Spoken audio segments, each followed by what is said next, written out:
त्रिकर्मकृत, 3 प्रकार के कर्म करने वाला, और त्रिभिः एत्य संधिम, 3 के माध्यम से, 3 के द्वारा संधि को प्राप्त करके।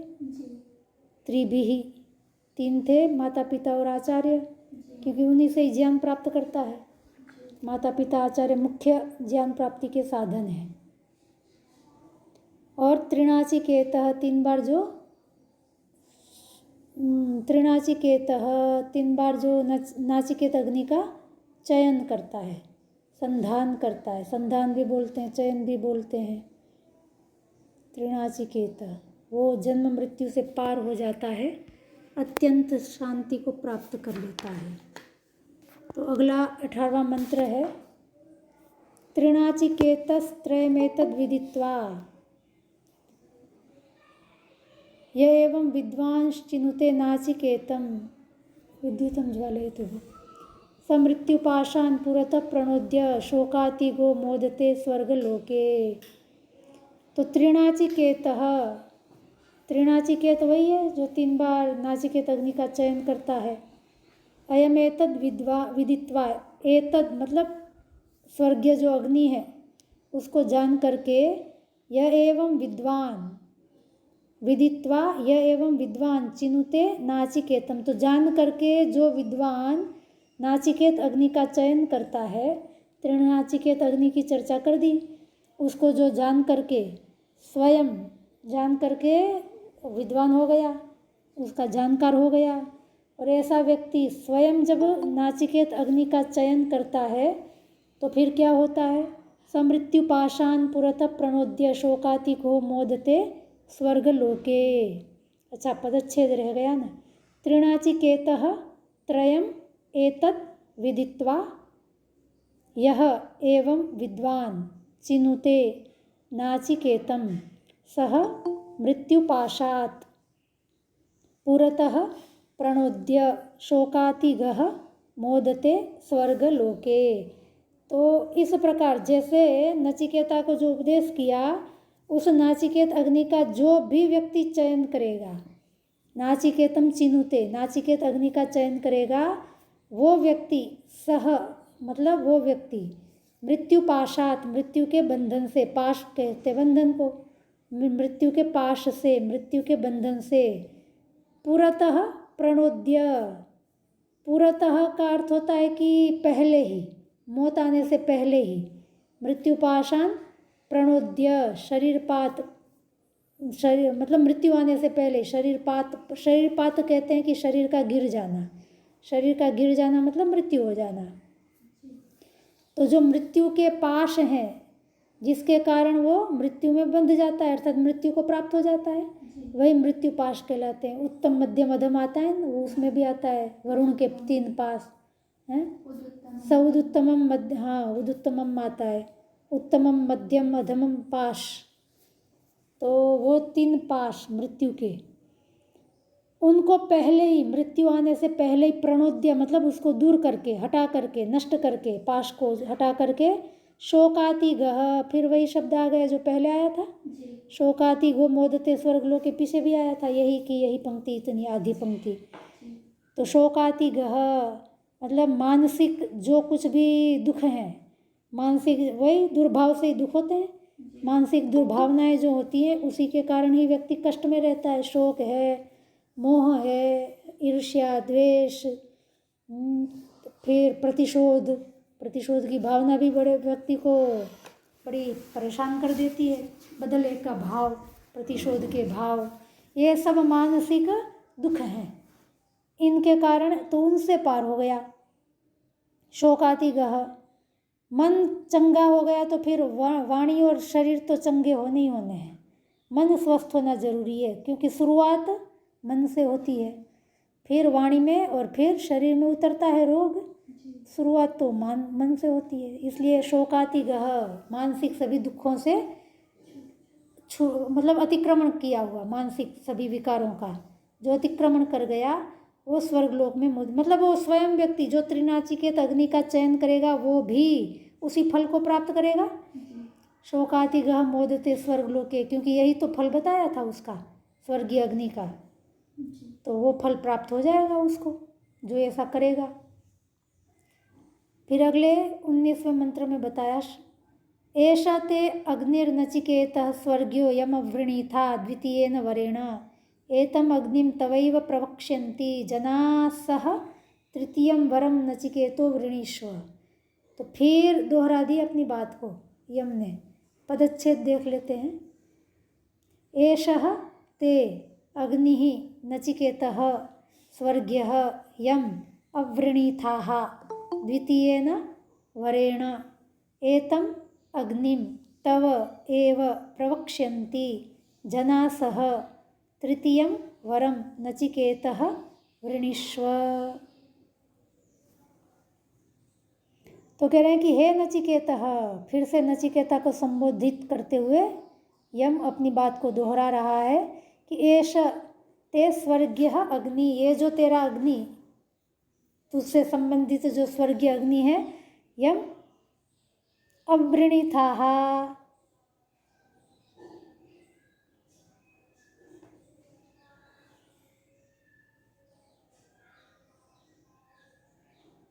यम अवृणीथा, जिसको तूने वर्ण किया है, द्वितीय न वर्ण, द्वितीय वर्ग के रूप में जिस अग्नि का तूने वर्ण किया है, एतम अग्निम तवेव प्रवक्ष्यन्ति, वो अग्नि तेरे नाम से लोग कहेंगे, मतलब जानी जाएगी। जनासह, जनासह मतलब लोगों, लोग उस अग्नि को तवेव, तेरी है ऐसा कहेंगे, अर्थात तेरे नाम से जानेंगे।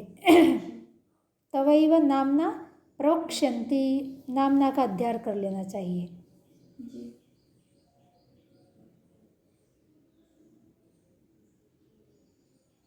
तो ये जो प्रथम पंक्ति में ते है, वो ते का संबंध लगाने के लिए किसी न किसी क्रिया का तो अध्ययन करना पड़ेगा, अन्यथा अवृणीथा के साथ उसका तालमेल नहीं बैठ रहा। एष ते, एष अग्नि, ते मतलब तुझे जो मैंने दिया है, तो देने की क्रिया, ते मतलब तुभ्यम, तुभ्यम मया यह दत्तः, एषः यज्ञिः स्वर्ग्यः, जिसको तूने चयन वर्ण किया था और मैंने तुझे दिया था द्वितीय वर्ग के रूप में, वो अग्नि तवेव प्रवक्ष्यन्ति जनासः, तेरे नाम से ही जाने जाएंगे, लोग तेरे नाम से जानेंगे। तृतीयम वरम नचिकेतो वृणीष्व, हे नचिकेता अब तीसरा वर मांग। ठीक है, 2 वर तो पूरे हो गए, अब कह रहे हैं कि अब तो तीसरा वर मांग। अब तीसरा वर गजब का मांगा है उसने, गजब की बात कहेंगे अभी। अब तृतीय वर्ग की ओर आगे बढ़ रहे हैं। 20वां मंत्र, ये यम प्रेते विचिकित्सा मनुष्य स्थित्य के नायम अस्थिति चैके। इतना शोर क्यों मचा रहे हैं बच्चे? ओह, यज्ञशाला में ये यम प्रेते विचिकित्सा मनुष्य स्थित्य के नायम अस्थिति चैके एतद् विद्याम अनुशिष्टस्त्वयाहम वरणामेश वरस्तृतीय। ये मेरा तीसरा वर पदच्छेद है। या इयम प्रेते विचिकित्सा मनुष्य अस्ति इति एके, न अयम अस्ति इति च एके, एतत् विद्याम अनुशिष्टः त्वया अहम वराणाम एषः वरः तृतीयः। तो ये वरों में मेरा ये तीसरा वर है। कौन सा वर है? तो कह रहा है कि या इयम प्रेते विचिकित्सा। प्रेते, प्रेत मतलब जो शरीर छोड़ के चला गया उसको प्रेत कहते हैं। उस प्रेत जीवात्मा के विषय में जो ये संशय होता है, विचिकित्सा यहाँ पे संशय अर्थ में है कि लोगों को संशय होता है कि मनुष्य, या इयम मनुष्य प्रेते सति विचिकित्सा, मनुष्य के चले जाने के बाद, मर जाने के बाद जो संशय लोगों के मन में उठता है। कुछ लोग तो एके, कुछ लोग कहते हैं अस्ति कि मरने के बाद भी है, ठीक है, और एके कुछ लोग कहते हैं न अयम अस्ति, ये नहीं है, मर गया बस मर गया, फिर कुछ भी नहीं होता। तो कुछ लोग कहते हैं नहीं, मरने के बाद भी वो रहता है, और कुछ लोग कहते हैं नहीं, खाओ पियो मौज करो, भस्मीभूतस्य देहस्य पुनरागमनम कुतः, देह खत्म हो गया, बात खत्म हो गई, अब कुछ नहीं है, ऐसा कुछ लोग कहते हैं। तो ये जो विचिकित्सा है, मरने के बाद क्या होता है, ये पूछा जा रहा है। ठीक है, मरने के बाद क्या होता है? कुछ लोग कहते हैं कुछ नहीं, खत्म हो गई बात, हिसाब किताब पूरा। कुछ लोग कहते हैं नहीं, मरने के बाद भी बना रहता है। एतद विद्याम अनुशिष्टस्त्वयाहम, तो इसको मैं जानना चाहता हूँ, आपके द्वारा अनुशासन किया हुआ मैं आपसे जानना चाहता हूँ। त्वया अहम अनुशिष्टः, मतलब आप मुझे ये बताओ, मुझे अनुशासित करो, मुझे बताओ, मैं ये आपसे जानना चाह रहा हूँ। ये मेरा तीसरा वर है कि मरने के बाद क्या होता है। कुल मिला के बात इतनी है कि मृत्यु के बाद फिर क्या होता है। ठीक है, ये तुम आप मुझे बताओ, यही मेरा तीसरा वर है। क्योंकि परोक्ष विषय दिखता तो है नहीं, और जीते जी दिखेगा भी नहीं, और मरने के बाद कुछ पता नहीं चलता, फिर पैदा हो जाते हैं, फिर भूल जाते हैं पिछले जन्म को। तो ये क्या है मृत्यु, मृत्यु के बाद क्या होता है ये बताओ। तब 21वें श्लोक में बता रहे हैं कुछ। देवैरत्रापि विचिकित्सितं पुरा न हि सुज्येय मनुरेश धर्मः अन्यं वरम नचिकेतो वृणीष्व मामोपरोस्सी रतिमा सृजैनम। तो अब यम बोल रहा है उसको कि देख भाई, पदच्छेद देखो, देवैः अत्र अपि विचिकित्सितं पुरा न हि सुज्येयम् अणुः एषः धर्मः अन्यं वरम नचिकेतः वृणीष्व मा उपरोस्सिः अति मा सृज एनम। तो कह रहे हैं यमराज नचिकेता को कि नचिकेता सुन, देवैहि अत्रापि विचिकित्सम, कि इंसान मनुष्य की तो क्या बात करें, देवों ने भी इसके विषय में पहले कभी संशय व्यक्त किया था। देवों को भी बात समझ में नहीं आती, मनुष्य तो किस खेत की मूली है भाई। देवैहि अपि अत्र मतलब इस विषय में, मृत्यु के बाद क्या होता है इस विषय में, विचिकित्सितम, वो भी संशयित है। पूरा मतलब पहले से, पूरा काल से। नहीं सुज्येयम अणु, ये सुज्येय मतलब सहजता से समझ में आने वाली बात नहीं है। सुज्येयम नास्ति, सुष्ठु ज्येयम नास्ति, अर्थात बड़ी आसानी से समझ में आए ऐसी स्थिति, ऐसी बात ये नहीं है। अणु एषः धर्म, ये तो बहुत सूक्ष्म बात है। ठीक है, बड़ी सूक्ष्म है, पकड़ में आने वाली बात नहीं है, बड़ी कठिन है इसको समझना कि मरने के बाद क्या होता है। अन्यम वरम नचिकेता वृणीष्व, इसलिए नचिकेता तो दूसरा वर मांग ले, अन्य वरम, दूसरे वर को वृणीष्व मांग ले। माँ उपरोसी ही, माँ मतलब माम अर्थ में भी माँ आता है। माँ उपरोसी, मुझे बाधित मत कर इस बात को बताने के लिए। ठीक है, माँ उपरोसी ही, मुझे बाधित मत कर, उपरोध मत कर, मतलब मुझे ये बताने के लिए मेरे पर दबाव मत डाल, मुझे बाधित मत कर। अतिसृज एनम, ठीक है, माँ मोपरोसी ही अति माँ सृजयनम, मेरे लिए इसको छोड़ दे। ठीक है, माँ अति सृजयनम का मतलब है इस बात को मेरे लिए छोड़ दे, तू इसमें माथापच्ची मत कर, तो दूसरा वर मांग ले। ठीक है, मुझे बाधित मत कर बताने के लिए मेरे लिए छोड़ दे। मैं कहते हैं कि क्या कहते हैं, मेरे लिए तुम ऐसा कर दो, ऐसा बोल देते हैं ना, ऐसी भाषा है ये। मेरे लिए तू इसको छोड़ दे, तो इसको बताने के लिए मुझे फोर्स मत कर, बाधित मत कर, तो दूसरा वर मांग ले। ये बड़ी सूक्ष्म बातें, बड़ी गहरी बातें हैं, ये आसानी से समझ में आने वाली बातें नहीं है। देव भी इसमें विमोहित है, उनकी बुद्धि भी, उनको भी पल्ले नहीं पड़ी है। तो तू तो मनुष्य है, तुझे तो समझाना और कठिन है। मनुष्य का मतलब है कि तुम्हारी बुद्धि थोड़ी मलिन रहती है, तभी तो मनुष्य हो।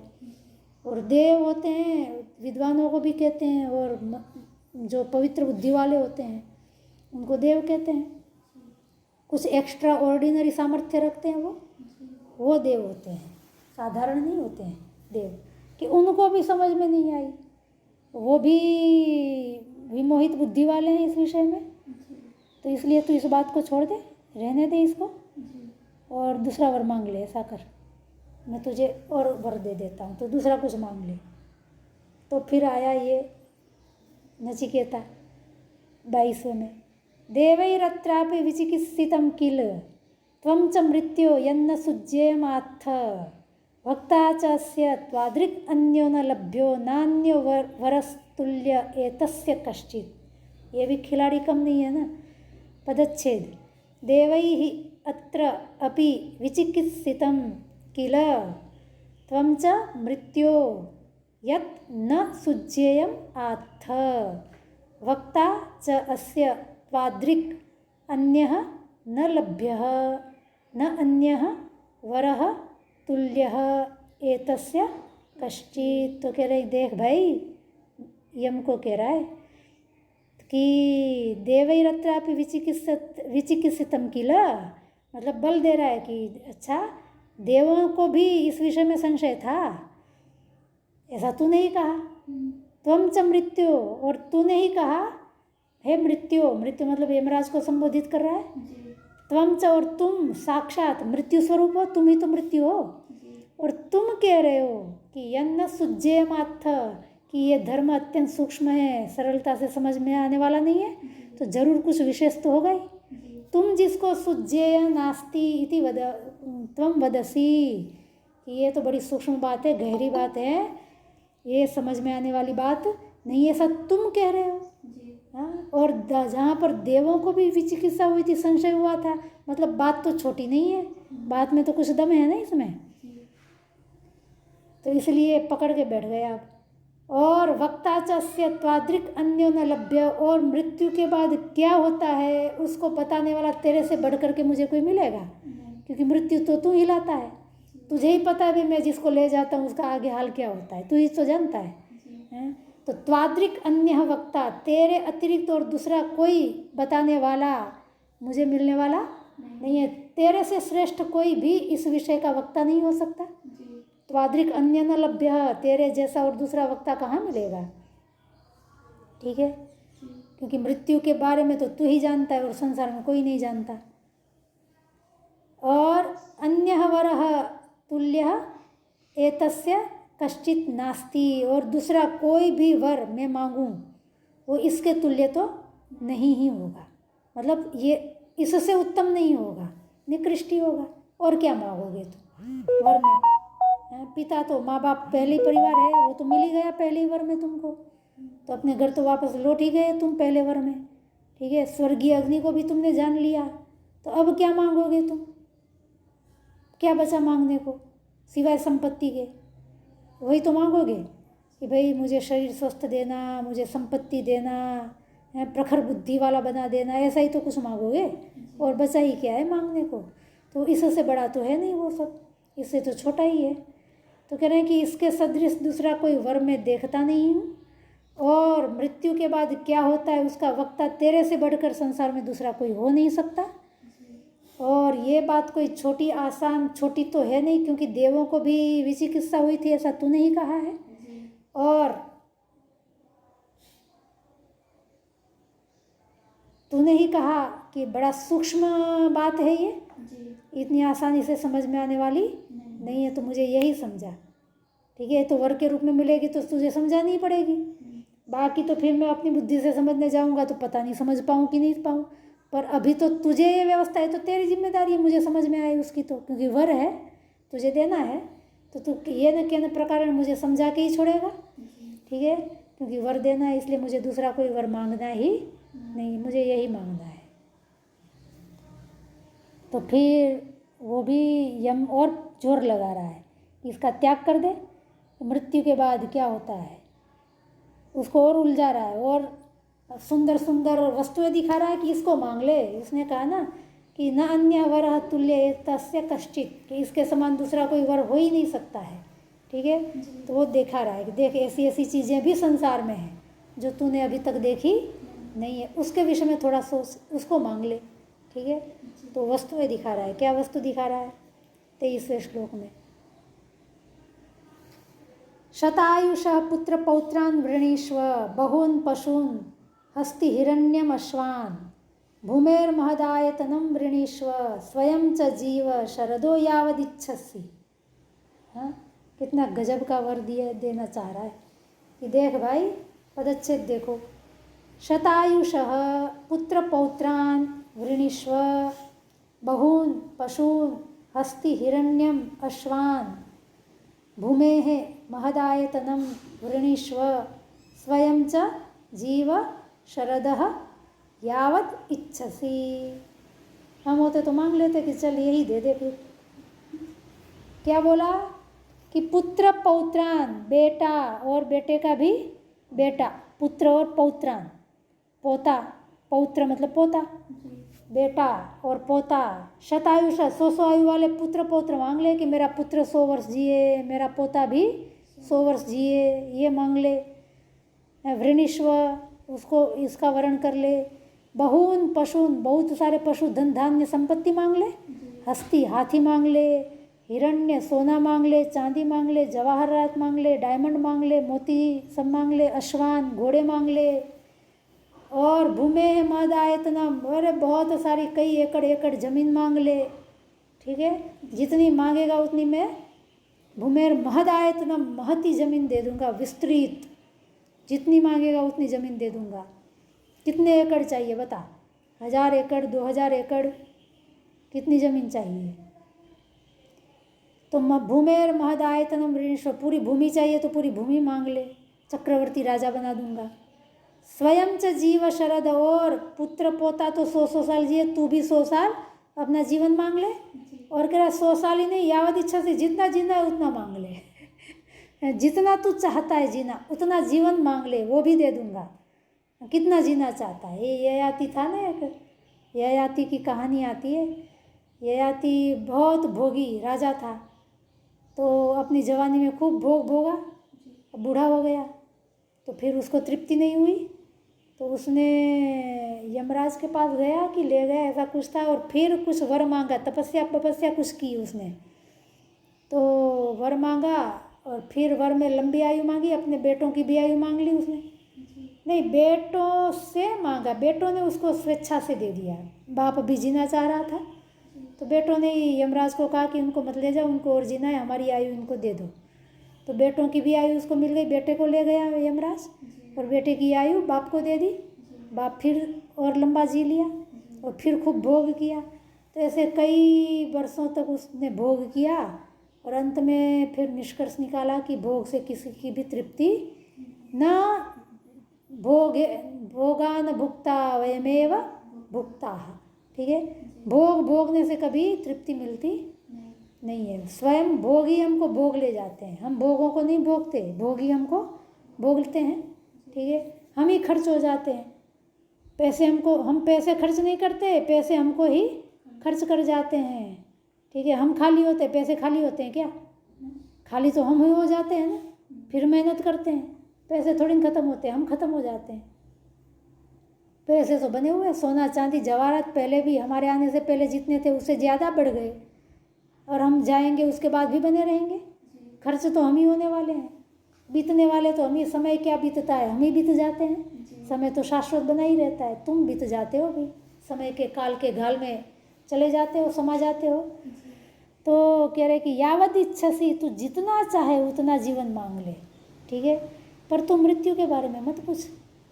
तो पुत्र पौत्रान, 100 साल की पुत्र पौत्र की आयु मांग ले, धन संपत्ति जितनी चाहिए उतनी मांग ले। हाँ, जो भी चाहिए तुझे, सोना जवाहरात, सोने की दुकान लदी पड़ी रहती है ना, सोना ही सोना चाहूँ, ऐसी ऐसी दुकान मांग ले सोने की कि चारों ओर सोना ही सोना, पूरा तेरे कपड़े सोने के। एक व्यक्ति था ना गुजरात का, सोने का शर्ट पहना था उसने अपने जन्मदिन पे, खूब चला था, और गिनीज बुक में नाम भी है शायद। कई किलो सोना, गलों में चेन, कितनी मोटी मोटी, कितनी सारी, हाथों में 5-10 उंगलियों में अंगूठियाँ पहनी हुई थी सोने की बड़ी बड़ी, और हाथों में भी वो कड़े बड़े, गले में बड़ी बड़ी चेन, और शर्ट भी सोने का जन्मदिन पे पहना था उसने। कई किलो सोना लदा हुआ था उसके शरीर पे। चौराहे पे सरेआम मर गया, मार दिया, गोली मार के हत्या कर दी। बाप बेटे कहीं जा रहे थे तो, अदावत में, रिवेंज में, क्या कहते हैं अदावत को, प्रतिशोध में, बदले के भाव में। तो सोना है तो ऐसा सोना मांग ले, सोने की शर्ट मांग ले, सोने का घर मांग ले, सोने की थाली मांग ले, सोने के चम्मच मांग ले, सब कुछ सोने का मांग ले। हाँ, भूमेर महदायतनम, चाहिए उतनी भूमि मांग ले, और चाहिए उतना आयुष्य मांग ले स्वयं के लिए भी, ये मांग ले। ये सारी चीज़ें तू कह रहा है कि वर इसके तुल्य नहीं, ये सब है ना चीज़ें, कितनी अद्भुत चीज़ें। लोग इसी के पीछे तो भागते हैं, जीवन खर्च कर देते हैं। आयु की आयु। एक केस था पैसों का लोभ, सत्य घटना, कि दो भाई थे, पिता के पास बेहिसाब पैसा, संपन्न परिवार, तो बच्चे भी कमाते ही थे, ठीक ठाक ही कमाते थे, बढ़िया ही। बाप के पास भी खूब संपत्ति। बड़े भाई की शादी हो गई, घरवाली आई, दो बच्चे भी थे बड़े के, छोटा शादी ही नहीं करे। शादी को पूछो तो जवाब ही नहीं दे, मना ही कर के नहीं करनी शादी। तो उसको बाप को समस्या हुई कि भाई ये शादी क्यों नहीं कर रहा है, कोई कारण नहीं बताए क्यों नहीं करनी है शादी, और शादी भी नहीं करे। और ऐसा भी तो नहीं था साधु संत सन्यासी हो, ऐसा भी जीवन नहीं था उसका। तो बाप को लगा कि भाई कुछ तो दाल में काला है। तो वो होते प्राइवेट जासूस होते हैं, जासूसी करते हैं, तो पैसे मांगते हैं, आप कैसा वो करवाते हो लाखों वाखों में, तो पैसे तो थे ही इसके पास। तो उसने कहा कि भाई जासूसी करनी है मेरे बेटे की, कि वो क्यों शादी नहीं करना है, पता करो आप इसका। ये ठीक है, आपके बेटे को भेज देना, बातचीत कर लूँगा उससे, डिस्कशन करूँगा, पूछूँगा। तो गया, उस बेटे को जासूस ने बुलाया। तो वो तो चेक करते हैं ना, उसका हाव भाव सब देखते हैं जासूस। तो फिर भेज दिया। आधा एक घंटा बात करके फिर इसके बाप को फ़ोन किया कि भाई इसकी तो मुझे जांच करनी पड़ेगी, केवल पूछताछ से काम नहीं चलेगा, तो परमिशन लेनी पड़ती है लीगल काम करने के लिए। तो परमिशन हो तो करें, नहीं तो किसी की जांच करना लीगल नहीं माना जाता, ठीक है। तो फिर तो उसके बाप ने कहा कि ऐसा क्या है कि आओ ऑफिस में, मैं बताऊंगा, बात करूंगा आपसे। तो पहले तो बाप बेटे आए थे, बड़ा वाला लड़का भी साथ में आया था। जब कहने आया था ना बाप जासूस के पास, तब बड़ा लड़का साथ में था।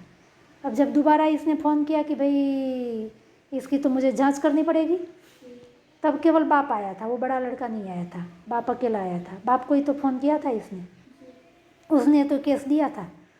तो फिर उसने बताया कि ऐसी ऐसी हरकतें मैंने उसकी देखी बातचीत में, तो उससे लगता है कि जांच करेंगे तो पता चलेगा। तो उसने कहा ठीक है करो जांच। जांच में फिर और पैसे लगते हैं।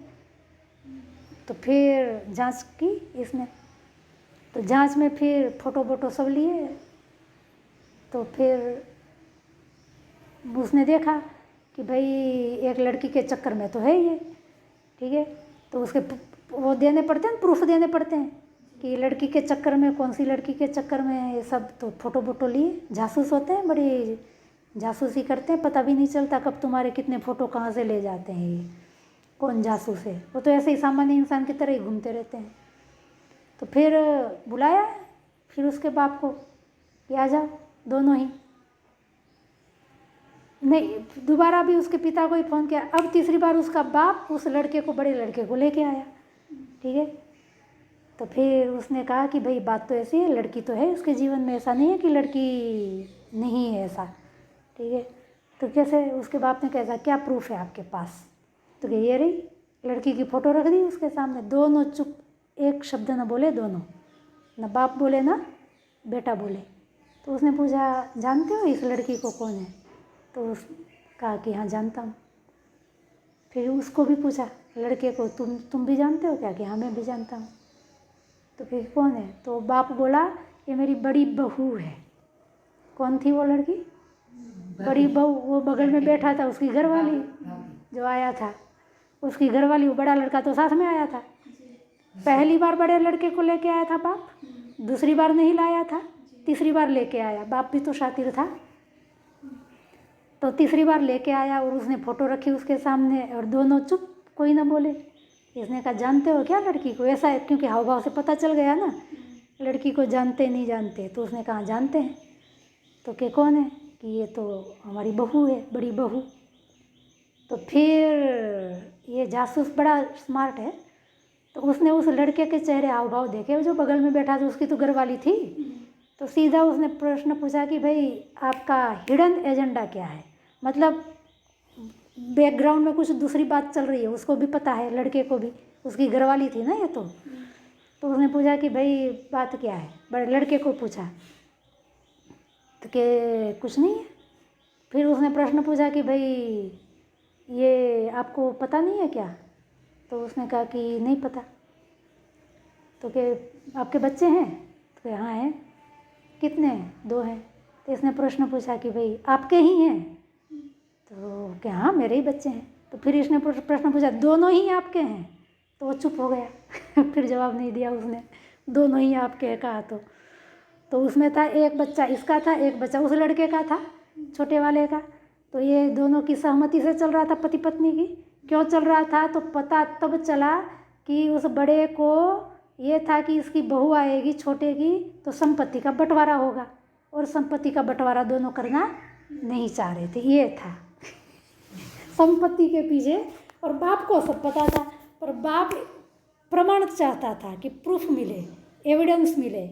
बाप को सब पता था, इसलिए बाप पहली बार लड़के को लाया बड़े को, तो उसको पता चले कि मैं इन्वेस्टिगेशन करवा रहा हूँ। फिर दोबारा जब उसने बुलाया तब लड़के को नहीं लाया था, और तीसरी बार जब पुरावे सब आने थे तब तीसरी बार फिर लड़के को लेके आया। तो बाप को सब पता था, पर उसको क्या चाहिए था? प्रूफ चाहिए था कि ऐसा ऐसा चल रहा है घर में।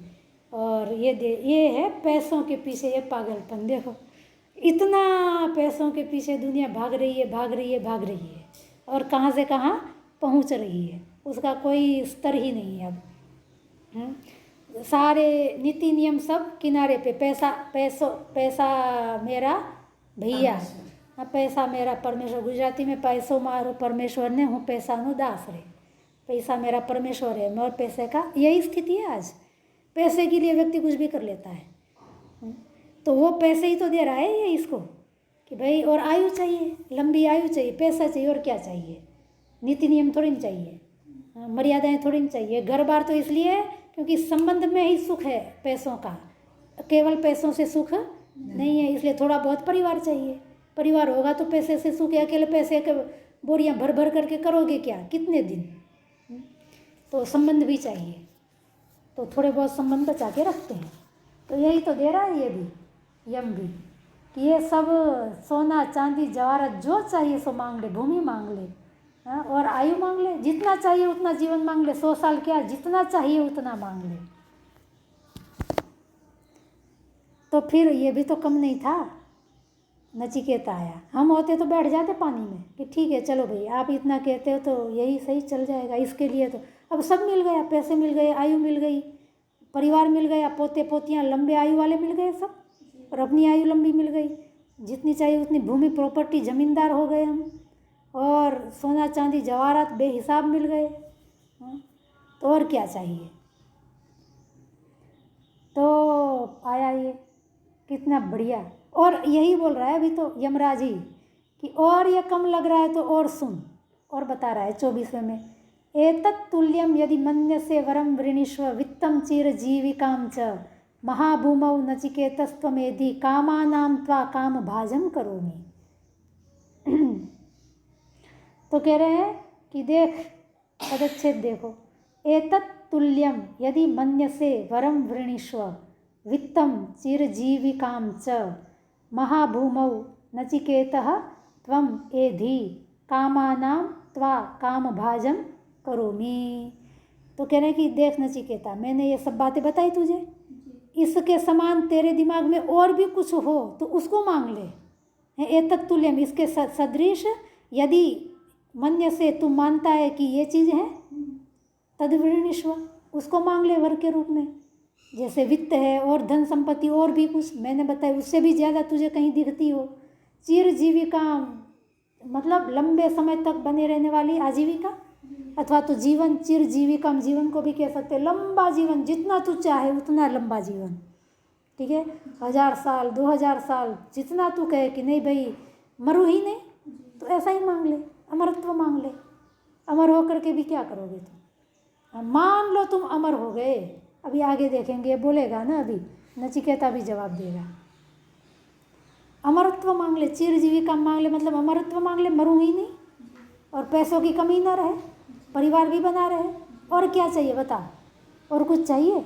परिवार भी है, पैसे भी कभी न ख़त्म होने वाले पैसे तुमको मिल गए, और लंबी आयु, मरोगे ही नहीं, अमरत्व मिल गया। पीढ़ियाँ बदलती रहेगी, तुम बने रहोगे, हैं? तो और क्या चाहिए? और भी बता रहा है, देखो, महाभूमौ नचिकेत त्वमेधि, महाभूमौ मतलब महान भूमि मांग ले, त्वमेधि, एधि मतलब प्राप्त कर लेना है, एध वृद्ध होता है वैसे तो एधि।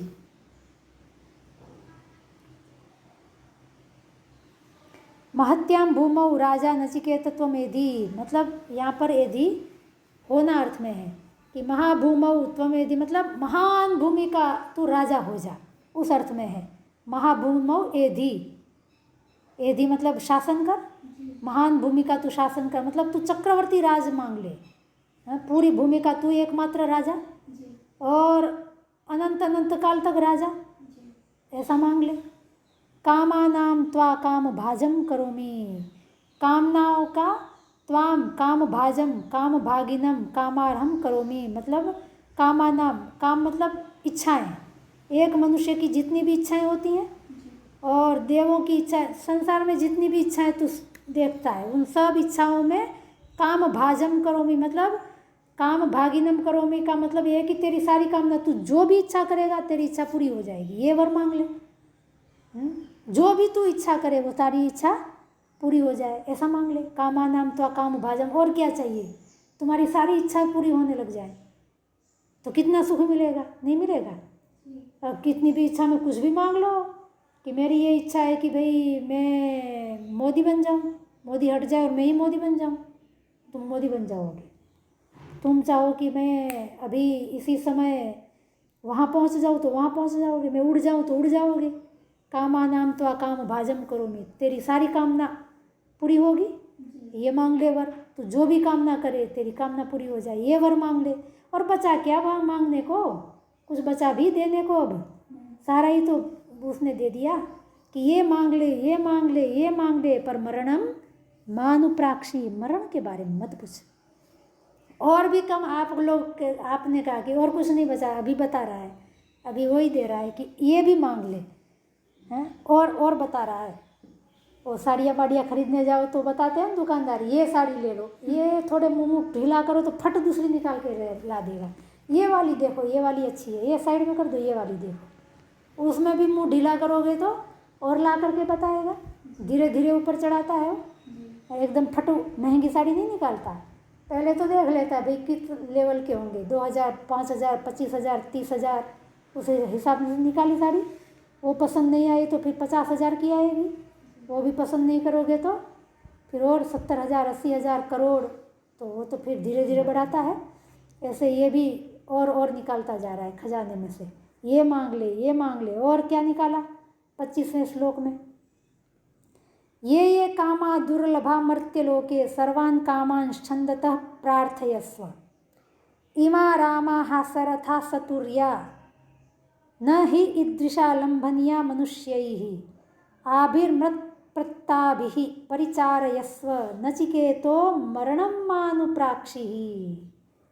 पदच्छेद देखो, ये कामाः दुर्लभाः मर्त्यलोके सर्वान् कामान् छन्दतः प्रार्थयस्व, इमाः रामाः सरथाः सतुर्याः न हि ईदृशाः लंभनीयाः मनुष्यैः आभिः मत्प्रत्ताभिः परिचारयस्व नचिकेतः मरणं मा अनुप्राक्षिः। तो क्या देख मत नचिकेता कि ये कामाः दुर्लभाः मर्त्यलोके, ये मर्त्यलोक में जो काम इच्छाएं दुर्लभ है, मिल ही नहीं सकती एक साधारण मनुष्य को, ठीक है, उसको वो प्राप्त ही नहीं कर सकता, कितना भी पुरुषार्थ कर ले साधारण मनुष्य को वो प्राप्त ही नहीं हो सकती, मर्त्यलोक में वो प्राप्ति नहीं सकती। ऐसे सर्वान कामान छंदतः प्रार्थ, ऐसे तेरी मन मर्जी से ऐसी कोई भी इच्छा मांग ले कि जो साधारण मनुष्य को मिल ही नहीं सकती हो, ऐसा कोई भी तेरे मन में आता हो विचार इच्छा वो मांग ले, ठीक है।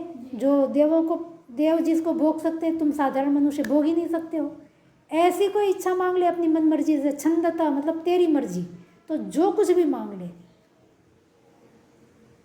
इमाहा जैसे एडवर्टाइज आदि में देखते हो ना तुम लोग किसी मूवी में देखा हो, किसी सीरियल में देखा हो, ऐसी ऐसी वाहियात बातें तो ऐसे में ही आती हैं जो मर्त्य लोक में संभव नहीं होती।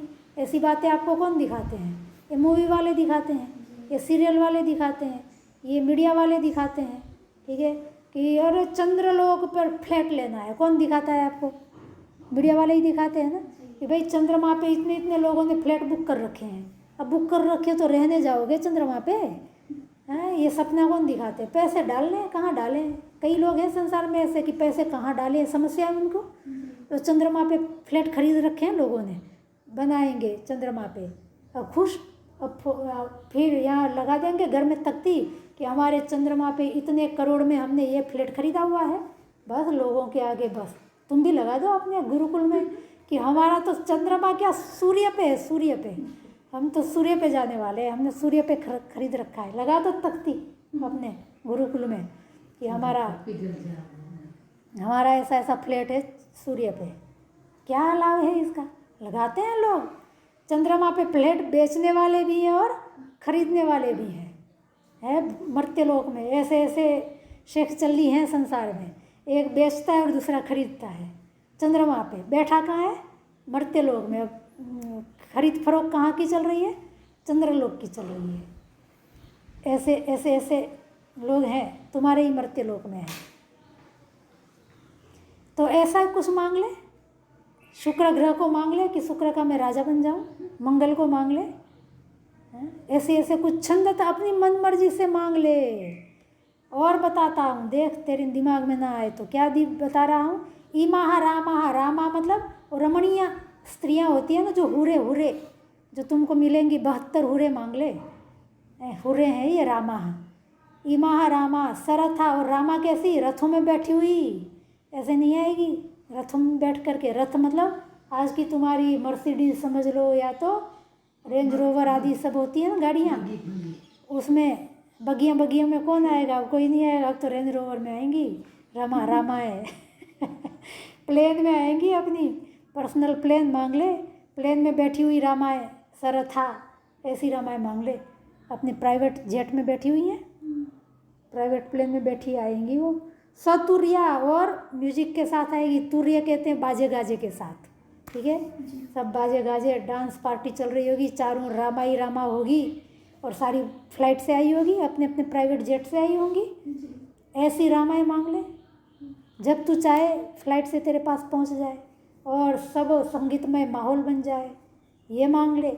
ईदृशा लंबनिया मनुष्य, न ईदृशा लंबनिया, ऐसी रामाएँ, ऐसी हुर्रें जो सामान्य मनुष्य को मिल ही नहीं सकती। रेड लाइट एरिया में जाओगे तो साधारण होती हैं स्त्रियां, कोई विशेष नहीं होती हैं। तो ऐसी मांग ले हुर्रें, स्वर्गीय अप्सराएँ, वो मांग ले। कौन सी? मेनका मांग ले, और कौन थी? उर्वशी मांग ले। हैं ऐसी दुर्लभ, ये सब रामाएँ देवलोक की क्या है? ये सब रामाएँ हैं, हुर्रें हैं देवलोक की। उर्वशी, अप्सरा, अप्सराएँ। रामा मतलब अप्सरा, अप्सरा शब्द तो जानते हो। अप्सराएँ मांग ले। अप्सरा किसी की पत्नियाँ नहीं होती हैं, अप्सरा यही काम करती हैं। तो आभिहि मत प्रत्याभिहि, मेरे द्वारा दी गई, तू मांगेगा तो मैं दे दूंगा तुझे। और उनसे अपने परिचार ऐसा, अपने घर का पोछा लगवा, अपने पैर दबवा, अपना स्नान पान करवा, परिचार ऐसा अपनी सेवा करवा। ऐसी ऐसी हीरोइनों से, हैं बॉलीवुड की हीरोइन मांग ले, वो आ जाएगी। कौन? अच्छी आँख वाली कौन थी? वो आएगी तेरी सेवा करने के लिए। कौन है वो? वो मिस वर्ल्ड बनी थी कि मिस यूनिवर्स बनी थी? नाम भूल गई मैं तो। ऐश्वर्या, हाँ, वो उससे अपनी सेवा करवा ले। वो मांग ले, ऐश्वर्या मैं दे दूंगा तुझे। हैं वो अब हॉलीवुड में चली गई, विदेश में। चोपड़ा, प्रियंका चोपड़ा मांग ले। ये सब रामाएँ हैं, ये रामा ही है अर्वाचीन सारी। तो ही मत प्रत्ता भी, मेरे द्वारा दी, तू मांगेगा तो मैं ला करके दे ही दूंगा ऐसी ऐसी स्त्रियाँ। और उससे तू अपनी परिचार है, इसको मतलब अपनी सेवा करवा। हाँ, अपने घर का पोछा लगवा, झाड़ू लगवा, रोटियां बनवा, अपनी नहला धुलवाने के लिए उनको बुला। तेरी पीठ कर देगी, तेरी पग चंपी कर देगी, सिर दबा देगी, सब काम तू जो कहेगा कर देगी। ऐसी सुंदर सुंदर महिलाएं मांग ले। नचिकेता, पर मरण के बारे में तुम मत पूछ, ठीक है। ये सब कुछ मांग ले, सब कुछ दे दूंगा तुझे, ठीक है। बहुत कुछ दे दिया, अब कुछ शेष रहा क्या देने को है? नहीं तो तुम पहले श्लोक में भी बोले थे। फिर वो ढूंढ के 24वें श्लोक में और ले आया। 24वें श्लोक में आपको पूछा और कुछ शेष रहा, तो आपने कहा नहीं, तो 25वें में और नई चीज़ें ले आया। और बताओ कुछ शेष रहा क्या? कुछ शेष नहीं रहा, सब कुछ दे दिया। जितना एक सांसारिक भोग्य चीज़ें जितनी हो सकती है वो सारी सामने ला के रख दी। इससे बढ़कर सांसारिक भोग और कुछ नहीं है, ठीक है। कितना भी संपन्न, अब करोड़पति तुम्हारा आज एलोन मस्क बना हुआ है, उसके पास भी 3-4 पत्नियां हैं। पत्नी, जिसको पत्नी कहता है, उनके हिसाब से विधिवत शादी की हुई है। और 3-4 के अतिरिक्त बहुत सारी ऐसी हैं बैकग्राउंड में रहती हैं, सेवा परिचर्या करती रहती हैं उनकी। कई सारे तो उसके बच्चे हैं, 12-13 उसके बच्चे हैं एलोन मस्क के, 1-2 नहीं है। और खूब बेहिसाब पैसे हैं, बुद्धि में कोई कमी नहीं है। अपना स्पेस एक्स पढ़ करके खोल दिया। और ये विलियम आई ना, कौन सी विलियम, सुनीता विलियम, वो अवकाश में फंस गई थी ना, 9 दिन के लिए गई थी, 6 दिन के लिए, 9 महीने के बाद लौटी है वो। उसके साथ एक बंदा और भी था। उन सबको अमेरिका का जो नाटो क्या, नासा थोड़ी ना लाया है, ये इसका स्पेस एक्स लाया है। किसका? एलोन मस्क का। उसने ऐसा क्राफ्ट बनाया था जो अंतरिक्ष में गया और उनको लेके आया। ये नासा भी नहीं कर पाया था, तो मर जाती, पड़े रहते तो क्या करेंगे। कोई बसें ट्रेन थोड़ी ना चलती है वहाँ पे कि तो ये बिगड़ गई दूसरी से चले आओ। तो 6 दिन के लिए गए थे वो दोनों जने। 9 महीने के बाद इसका नासा का क्राफ्ट गया था, एयरक्राफ्ट, वो लेके आया इसको अंतरिक्ष से। तो वो पैसों की कोई कमी नहीं, बुद्धि की कोई कमी नहीं। टेस्ला उसी की है, कई सारी कंपनियां चलाता है वो। कौन? Elon Musk. बेहिसाब पैसे हैं, बच्चे हैं, पत्नियां हैं, रखेल हैं, चाहिए उतना, कोई भोगों की कमी नहीं है, ठीक है।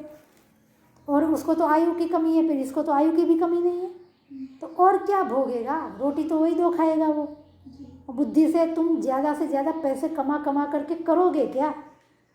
कितना कपड़े पहनोगे, कितना सोना लदोगे शरीर पे, घर में इकट्ठा करोगे, करके कितना करोगे, कितने घर बनाओगे? उसके पास भी बेहिसाब घर हैं, कितने बनाओगे घर, कितने बच्चे पैदा कर लोगे, कितना कमा लोगे, क्या करोगे? मरना तो है ही तुमको। इसको तो फिर भी अमरत्व मिला हुआ है, तो कुछ भी मांग ले पर मरण को मत पूछ। ये सब कुछ भी मांग ले पर मरण मत पूछ। अब जवाब देखो, हम होते तो मांग लेते, ठीक है भाई, और यहीं बैठे रहेंगे, कोई कष्ट तो है नहीं, मुक्ति में जाके निठल नहीं बैठना है, कुछ करना नहीं है, यहीं बैठे रहें, घर परिवार पैसे संपत्ति रूप रंग सब है, और क्या चाहिए? और कुछ और मुक्ति हमको चाहिए ही नहीं, ये मिल जाए, ऐसा ही तो मांगते हैं लोग कि अगले जीवन में भी ऐसा ही घर मिल जाए जैसा आज मिला हुआ है, इससे ज़्यादा हमको, तो ये तो सारा ही दे दिया इसने, इससे भी ज़्यादा ही दे दिया ना। और मुक्ति क्या करेंगे? अब मरण होता रहे, जिसका होता रहे, मेरा तो होना नहीं है, मुझे तो अमृत तो मिल ही चुका है, तो अब छोड़ दो, तीसरे वर्ग को यही मांग लेता हूँ। हम तो यही कहते हैं ना, बुद्धिमत्ता तो इसी में ही होती, मरना तो हमको है नहीं। अब मरने के बाद क्या होता है जान करके क्या फ़ायदा है, ठीक है। पर अब देखो नचिकेता क्या जवाब दे रहा है। अब नचिकेता बोलेगा 26वें में, शोभावा मर्त्यस्य यदंतके तत् सर्वेन्द्रियाणां जरयन्ति तेजः अपि सर्वं जीवितम् अल्पमेव तवैव वाहास्तव नृत्य गीते। है कितना बढ़िया। अब ऐसी सुंदर सुंदर पंक्तियाँ आएंगी, पर वही अणुरेश धर्म समझ में किसी किसी को आएगी, क्योंकि ये धर्म कैसा है, सूक्ष्म है, सबकी समझ में आने वाला नहीं है। वो पहले ही बोल चुका है। कौन बोल चुका है? यमराज बोल चुका है, बड़ा सूक्ष्म धर्म है। तो अब बोला स्वभावा मर्त्यस्य, मर्त्य मतलब पदच्छेद देखो, स्वभावा मर्त्यस्य यद अंतक एतत्, यदंतक एतत्, लुप्त विभक्त्यंत मानना पड़ेगा ये। सर्वेन्द्रियाणां जरयन्ति तेजः, स्वभावाः मर्त्यस्य सर्वेन्द्रियाणां जरयन्ति तेजः यत् अंतके तत् एतत् सर्वम् अपि सर्वं जीवितम् अल्पमेव तव एव वाहाः तव नृत्य गीते। तो क्या बोला कि श्वो भावा, श्व कहते हैं आने वाले कल को, बीत्या कल ह्य होता है, आने वाला कल श्व होता है। मतलब ये जो तूने जो कुछ भी मुझे दिया वो शाश्वत तो है नहीं, मैं जीऊँगा ये तो नष्ट होंगे। पृथ्वी शाश्वत नहीं है, प्रलय होगी ही होगी, ये सारी चीज़ें नष्ट होगी ही होगी। पोता भी 100 साल के बाद मरेगा ही, पुत्र भी 100 साल के बाद मरेगा ही, ठीक है। कामनाएं पूरी होने के बाद तृप्ति होगी नहीं, फिर दूसरी काम खड़ी हो जाएगी, ठीक है। तो ये सब कुछ जो तूने कुछ दिया वो सब स्वभावा, कल खत्म होने वाला है, ठीक है, शाश्वत नहीं है ये। और दूसरा क्या करता है, मर्त्यस्य सर्वेंद्रियाणाम जरयंती तेज, और मर्त्य मतलब मनुष्य, मनुष्य की सभी इंद्रियों को ये खत्म करता है, नष्ट करता है, बूढ़ी कर देता है। जरयंती मतलब जरावस्था की ओर ले जाता है, नाश करता है उसका। सारे भोग, कोई भी भोग आपकी आयु के बढ़ाने वाले नहीं है। हर भोग हमारी आयु को क्या करते हैं, घटाते हैं, हमारी इंद्रियों को बूढ़ा करते चले जाते हैं। इसलिए एक दिन हम बूढ़े हो जाते हैं, दिन प्रतिदिन का बूढ़ापा एक दिन हमको दिखने लगता है। तो कह रहे हैं कि अंतक कहते हैं, वो अंतक, हाँ ये अंतक मतलब अंत करने वाला अंतक है। वो कौन, यमराज को संबोधित कर रहा है, हे अंतक मतलब हे यमराज, एतत् सर्वम, जो कुछ भी तुम मुझे देना चाह रहे हो तृतीय वर्ग के रूप में, वो सब तो शोभावा, वो तो कल है परसों नहीं, वही उनकी नियति है, जिंदगी है। शाश्वत सत्य यही है, कल तक कल है परसों नहीं, परसों है तो तरसों नहीं, कब खत्म हो जाए नष्ट हो जाए कुछ ठिकाना नहीं, ठीक है। और बने भी रहेंगे तब भी मेरी इंद्रियों को जर्जरित तो करते ही रहेंगे, ठीक है। इंद्रियाणाम जरयंती तेज, इंद्रियों को ये बूढ़ा करते रहते हैं। अपि सर्वम जीवितम अल्पमेव, और कितना भी जी लूँ तब भी भोग, कभी भी मुझे ये अनुभूति नहीं होगी कि बस भोग लिया अब तृप्ति हो गई, सारा जीवन थोड़ा ही पड़ेगा। कितना भी लंबा जी लूँ तब भी वो थोड़ा ही होगा, मतलब इन भोगों को भोग ही नहीं सकते हैं। कोई व्यक्ति इस संसार में ऐसा पैदा नहीं हुआ कि भोगों को भोग सके। कभी तुम भोगों को भोग नहीं सकते हो, थक जाओगे। अब खाने बैठे आपको आइसक्रीम बहुत अच्छी लग रही है, कितनी खाओगे, कितने दिन खाओगे, भोग भोग भोग कितने दिन भोगोगे, भोग है सामर्थ्य, अनंत काल तक तुम भोगते रहो। अब नींद आ रही है, सोफा बहुत अच्छा मुलायम मुलायम गद्दा है, गद्दे पे सोए, कितने घंटे सोओगे, कितने दिन सोओगे, अनंत काल तक भोग सकते हो, नहीं भोग सकते हो। अनंत काल तक सो नहीं सकते हो, अनंत काल तक घूम नहीं सकते हो, अनंत काल तक खा पी नहीं सकते हो, अनंत काल तक कपड़े पहन नहीं सकते, बदलने तो पड़ेंगे ही। कोई भी ऐसा भोग जिसको तुम अनंत काल तक लंबे समय तक कर सकते हो, ऐसा है क्या? नहीं। आभूषण भी अनंत काल तक पहन नहीं सकते, मेकअप भी अनंत काल तक नहीं कर सकते हो। मेकअप किया 2-3 घंटे में निकालना पड़ता है, मेकअप में शांति नहीं मिलती है, और मेकअप निकालो नहीं तो फिर तो ये वो उसके छिद्र भर जाते हैं मेकअप के कारण, फिर इसलिए तो बीमारियां पैदा हो रही है, क्योंकि मेकअप करके ही घूमती हैं लड़कियां आजकल, बाहर कॉरपोरेट में जाती है, जॉब नौकरी धंधे में सब में। अब योग्यता की अपेक्षा से पहले प्रायोरिटी किसको दी जाती है? सौंदर्य को दी जाती है। तुम कैसा सज धज सकते हो, कपड़े कैसे पहन के आते हो, ये देखा जाता है जॉब लेने जाते हो प्राइवेट कंपनियों में। तो पहले तुम्हारा लुक देखा जाता है, सौंदर्य है कि नहीं तुम्हारे में। कपड़े पहनने का मतलब वो छोटे वाले कपड़े, सूट बूट पहन के जाओगे तब तो तुम चंपा ही कहलाओगे, तुमको कोई नौकरी धंधे पे नहीं रखेगा। तो तुम्हारा लुक चाहिए। अब पाश्चात्य जगत में, ये कोरिया फोरिया में तो बाकायदा प्लास्टिक सर्जरी लड़कियां करवाती हैं, छोटी छोटी लड़कियां, तभी उनको नौकरी धंधे मिलते हैं। पूरी सभी लड़कियां प्लास्टिक सर्जरियां, नाक सीधी करवाएगी, होठ ठीक करवाएगी, ये फिलर बोटोक सब वहीं से ही आ रहे हैं। तो लुक मेकअप होना चाहिए एकदम ग्लास जैसी चमकीली स्किन होनी चाहिए, एक धब्बा नहीं होना चाहिए, सब स्टैंडर्ड बनते जा रहे हैं। तो अब योग्यता है नहीं है, तुम्हारा लुक है तो तुमको नौकरी मिलने के चांसेस बढ़ जाएंगे। ये स्थिति हो गई। कितने दिन रहेगा वो मेकअप भी, वो तुम्हारा सौंदर्य भी, कितने दिन तुम वो फिलर करोगे, बोटोक करोगे, कब तक सर्जरी करवाओगे? भोग को कभी कोई व्यक्ति भोग नहीं सकता है। तो वो कह रहा है कि पूरा, कितनी भी तुम जीवन दे दो वो हमेशा थोड़ा ही रहेगा भोग भोगने के लिए। ययाति ने इतना 200-300 साल तक भोग भोगा, अपनी आयु पूरी भोगी, बेटे की भी आयु भोगी, दूसरे की भी भोगी। ययाति के 100 बेटे माने जाते हैं, सबकी आयु उसने मांग ली, सब बेटों ने अपनी आयु दे दी। हजारों साल उसने भोग भोगा, अंत में कहा कि भोग भोगने से कभी भी तृप्ति, ऐसा अंत में कह करके मर गया ययाति। कि वो भी सिकंदर भी देखो खूब लूटा दुनिया को, और अंत में खाली हाथ अर्थी के बाहर लटका कर गया। उसकी अंतिम इच्छा यही थी कि मेरे हाथ अर्थी से बाहर दुनिया को दिखने चाहिए, ऐसे रखो। क्यों? दुनिया को पता चले कि इतना लूटपाट करने वाला सिकंदर भी अंत में खाली हाथ गया है। ठीक है, क्या ले जाओगे, कितना भोगोगे, मरोगे एक दिन। कितना लंबा जी, अब लंबी आयु में भी करोगे क्या? सोच लो कि अनंत काल तक तुम जियोगे, करोगे क्या?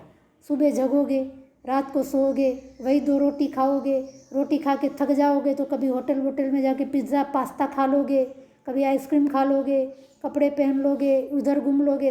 पृथ्वी भी तो इतनी है, घूम घूम करके कितने दिन घूमोगे? स्विट्ज़रलैंड जाओगे, पृथ्वी का स्वर्ग है, कितनी बार जाओगे? बार बार जाने के बाद वो भी नरक दिखेगा आपको। कश्मीर की वादियों में कितने दिन घूमोगे? वो भी वादियाँ भी तुमको कचोटने लगेगी। फिर कितने दिन घूमोगे, कितने दिन खाओगे, कितने दिन पहनोगे, कितने दिन रिलेशनशिप में रहोगे, क्या करोगे? लंबी आयु में थक जाओगे, रोज़ का यही। तो फिर कह रहा है कि अपि सर्वम जीवितम अल्पमेव, और यही तो हम कर रहे हैं। मरने के बाद फिर नए शरीर में आ जाते, तो मेकअप बदल के आ गए ना, वही तो है हमारे जीवन की कथा भी तो वही है। मरने का मतलब क्या है? आपने मेकअप उतार दिया, दूसरा मेकअप धारण कर लिया, यही तो है ना तुम्हारा मरना। कि एक कपड़ा उतारा, दूसरा कपड़ा धारण किया, और दूसरे परिवार में आ गए। पहले परिवार में थक गए, अब दूसरा परिवार आ गया। दूसरे परिवार में भी एक दिन मरोगे, फिर नया कपड़ा पहनोगे, फिर तीसरा परिवार आएगा। यही तो किए जा रहे हैं। क्या कर रहे हैं? और क्या कर रहे हैं? पैदा होकर के कर क्या रहे हैं? खा रहे हैं, मर रहे हैं, कमा रहे हैं, शादी ब्याह कर रहे हैं, बच्चे बड़े कर रहे हैं। हमको किसी ने बड़ा किया, हमने किसी दूसरे को बड़ा कर दिया, फिर मर गए, फिर पैदा हो गए, फिर क्या किया पैदा होके, फिर बड़े हुए, किसी ने हमको बड़ा कर दिया, फिर हमने शादी करके किसी दूसरों को बड़ा कर दिया, कमाए धमाए, फिर मर गए, फिर पैदा हो गए, फिर क्या किया? यही किया, यही तो करते हैं। और कुछ कर सकते हो? यही कर रहे हो, बरसों से सदियों से यही कर रहे हो। कितने भी जीवन मिल जाएंगे, यही करोगे, और क्या करोगे? यही तो है। सीमित भोग हैं, इसके अतिरिक्त कुछ है ही नहीं। लिमिटेड पृथ्वी है, लिमिटेड सब कुछ है। बस तुम बार बार उसी को ही भोगे जा रहे हो, उसी को ही भोगे जा रहे हो। इसी को ही तो कहता है वो शास्त्रकार कि वो कुत्ता हड्डी चबाता है ना, अपना ही खून पीता है, और कहता है कि खून निकल रहा है, और अपना ही खून पी करके मौज मस्ती कर रहा होता है। तो कुछ नया कहाँ से लाओगे? नई नई हड्डियाँ कब तक मिलेगी? यही तो हड्डी है। इस जीवन में भी यही हड्डी, अगले जीवन में भी वही हड्डी, उसके जीवन में भी, अगले जीवन में भी वही हड्डी। और क्या है? कुछ नहीं है। ठीक है, वो बिल्ली के बच्चे भी तो वही कर रहे हैं, मौज, हमसे ज़्यादा मौज कर रहे हैं ना वो। हमको तो पढ़ाई लिखाई का भी झंझट है, उसको वो भी झंझट है क्या? समय पे खाना मिल जा रहा है, वो उसी खाने में खुश है कि नहीं खुश है? हमसे ज़्यादा खुश है शायद, रोज़ का वही खाना उनका, तब भी खुश है, मस्त है वो। हमसे ज़्यादा मस्त है। तो उनके जीवन में हमारे जीवन में कोई फ़र्क है क्या? कोई फ़र्क नहीं, वो ज़्यादा मस्ती में है। तो कह रहा है नचिकेता भी तो वही बोल रहा है, अपि सर्वम जीवितम अल्पमेव, कितना भी तुम जीवन दे दोगे वो थोड़ा ही होगा। ठीक है, और वही का वही करना है, और नया क्या है उसमें? अपि सर्वम जीवितम अल्पमेव, थक जाओगे, ये छोड़ोगे, दूसरा छोड़ोगे, तीसरा। स्वर्ग में भी कोई सुख थोड़ी ना है वैसा। तवैव वाहा तवैव नृत्य गीते हैं, ये इसको कहते हैं। तो त्वदीय वस्तु गोविंदम तुभ्यमेव समर्पये, ये नाच गान तुझे समर्पित। ये जो वाहा मतलब ये रथ, ये संपत्ति, ये घर बार, ये भूमि, ये चाकर, ये नौकर, ये सब कुछ तुझे ही समर्पित। तेरे ही नाच गान, तू ही भोग इसको, मुझे नहीं चाहिए। तवैव वाहा तव नृत्य गीते, तुझे ही समर्पित, ये कुछ भी मुझे नहीं चाहिए। तू इसी में मजा ले, तू आनंद ले, मुझे नहीं चाहिए।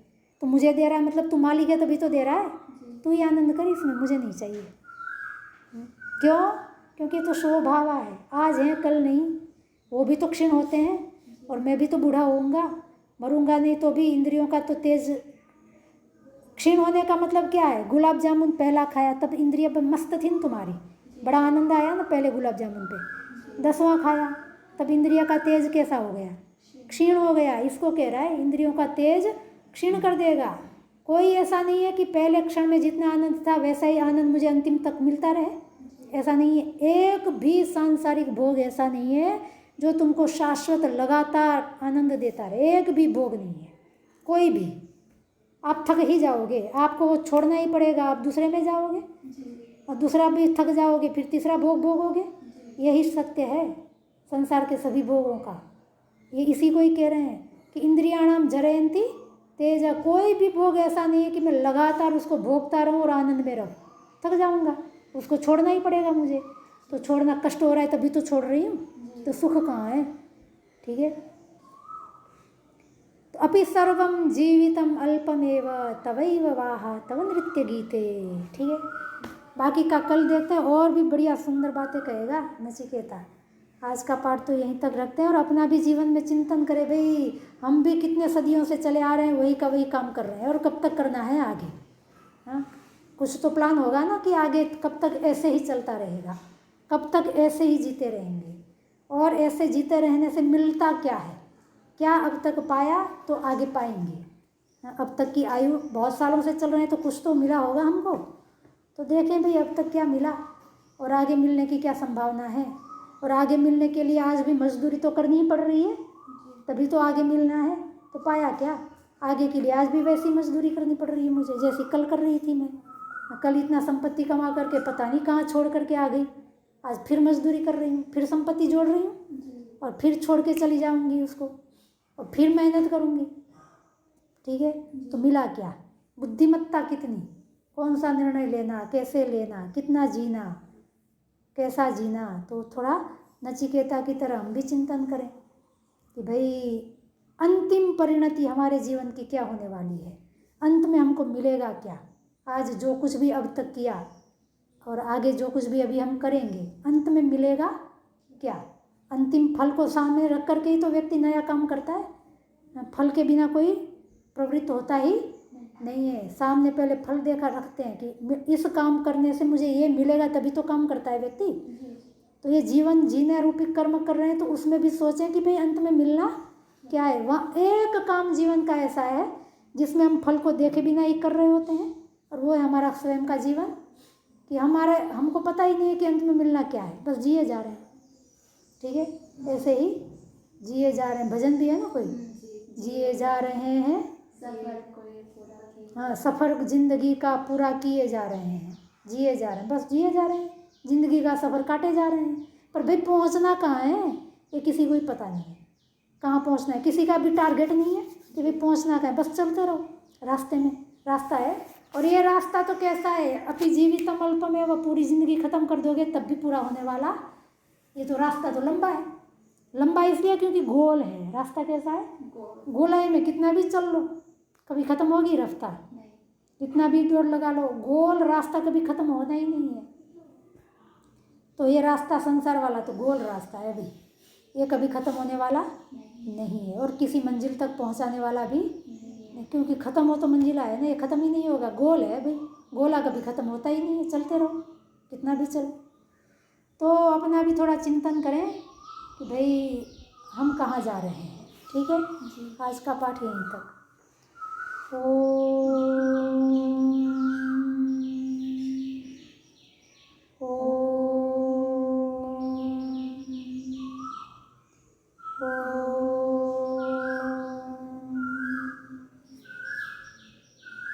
सबको नमस्ते जी।